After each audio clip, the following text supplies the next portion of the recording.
बोरति ज्ञान विराग करारे, बोरति ज्ञान विराग करारे।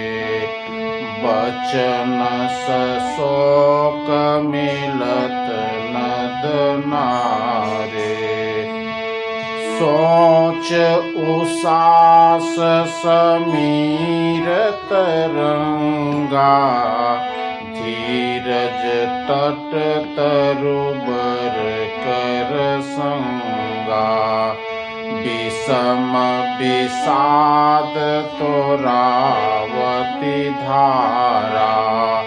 भय भ्रम भंवर बरतय पारा, केवट बुध विद्या बड़ी नावा। सकहि न खेई एक नहीं आवा।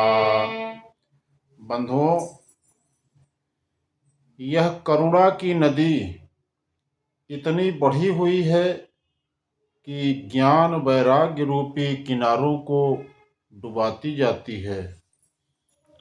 शोक भरे वचन नद और नाले हैं जो इस नदी में मिलते हैं, और सोच की लंबी सांसें ही वायु के झकोरों से उठने वाली तरंगे हैं जो धैर्य रूपी किनारे के उत्तम वृक्षों को तोड़ रही हैं।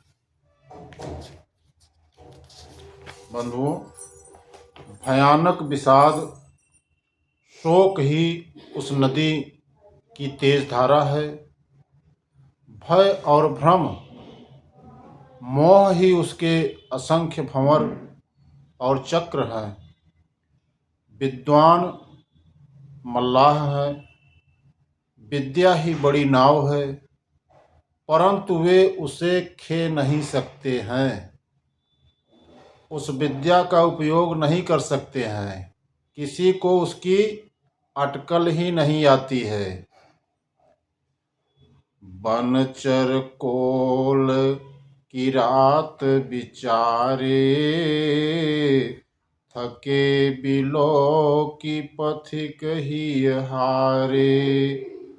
आश्रम उदधि मिली जब जाई, मनहु उठेउ अम्बुधि कुलाई। वन में विचरने वाले बेचारे कोल की रात ही यात्री हैं, जो उस नदी को देखकर हृदय में हार कर थक गए हैं। यह करुणा नदी जब आश्रम समुद्र में जा मिली तो मानो वह समुद्र अकुला उठी, खौल उठा।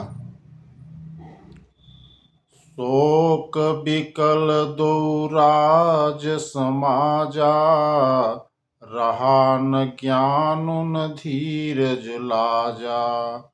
भूप रूप गुण शील सराही, रोवहि शोक सिंधु अवगाही। दोनों राज समाज शोक से व्याकुल हो गए। जनक जी का राज समाज और अवध का सब व्याकुल हो गए। किसी को ज्ञान नहीं रहा, न तो धीरज रहा और न लाज ही रही।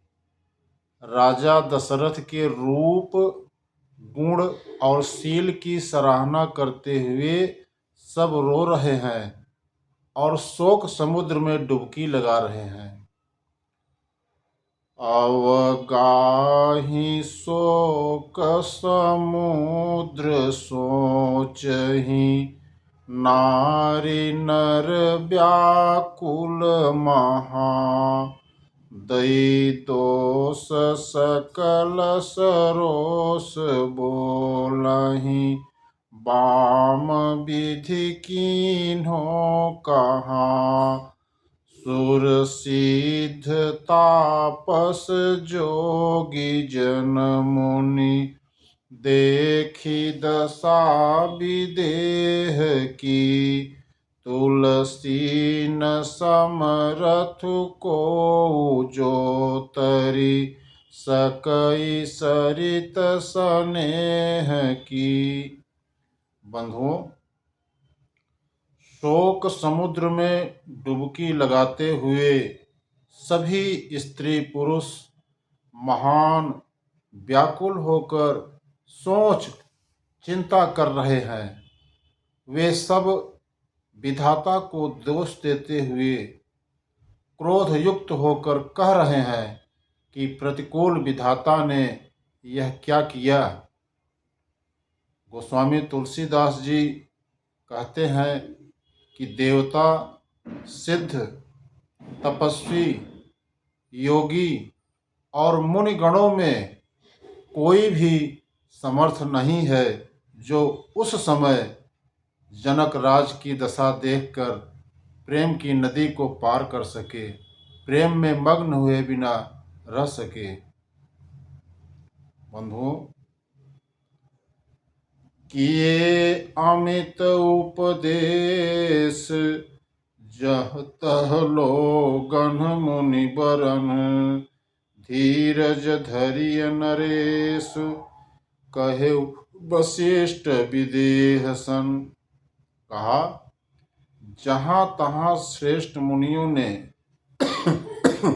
लोगों को अपरिमित उपदेश दिए और वशिष्ठ जी ने विदेह जनक जी से कहा, हे राजन, आप धैर्य धारण करिए।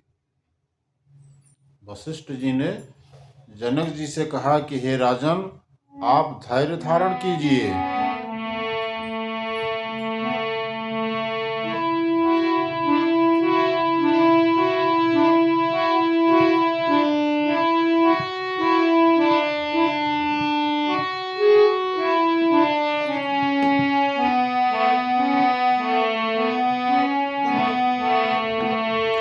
जासु ज्ञान रवि भवनि सिनासा, बचन किरण मुनि कमल विकासा।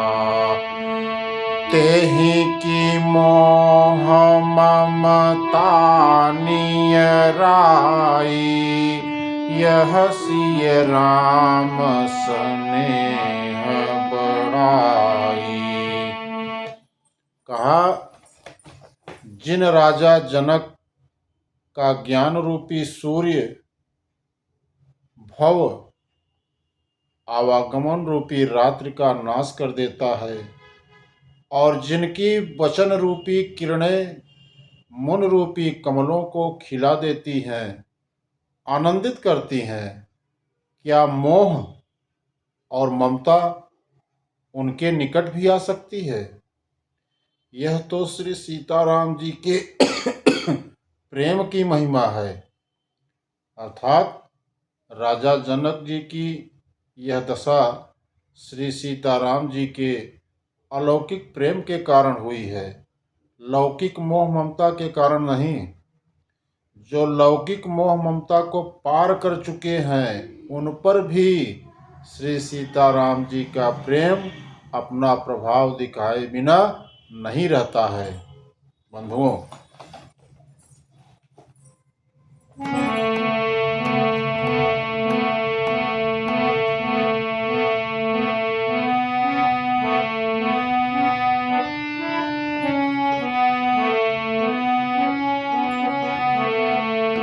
विषयी साधक सिद्ध सयाने, विषयी साधक सिद्ध सयाने।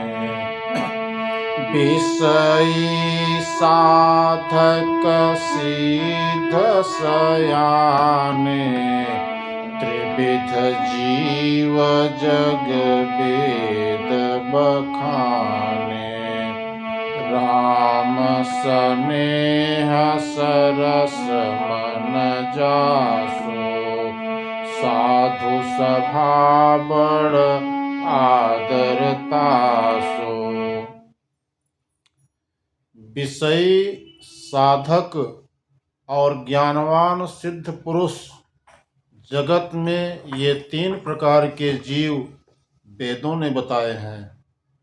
इन तीनों में जिसका चित्त श्री राम जी के स्नेह से सराबोर रहता है, साधुओं की सभा उसी का बड़ा आदर होता है। साधुओं की सभा में उसी का बहुत आदर होता है। सोहन राम प्रेम बिनु ज्ञानु, कर्ण धार बिनु जिम जल जानो। मुनि बहुविधि विदेह समुझाए, राम घाट सब लोग नहाए। श्री राम जी के प्रेम के बिना ज्ञान शोभा नहीं देता। जैसे कर्णधार के बिना जहाज वशिष्ठ जी ने विदेहराज जनक जी को बहुत प्रकार से समझाया। उसके बाद सब लोगों ने श्री राम के घाट पर स्नान किया।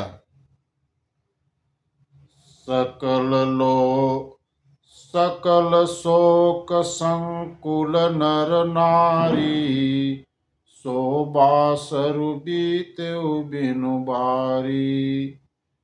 पशु खग मृगन न कीन आहारो, प्रिय परिजन कर कौन विचारो। स्त्री पुरुष सब शोक से पूर्ण थे। वह दिन बिना ही जल के बीत गया। भोजन की बात तो दूर रही, किसी ने जल तक नहीं पिया। पशु पक्षी और हिरण तक कुछ आहार नहीं किए। तब प्रियजनों और कुटुंबियों का तो विचार ही क्या किया जाए।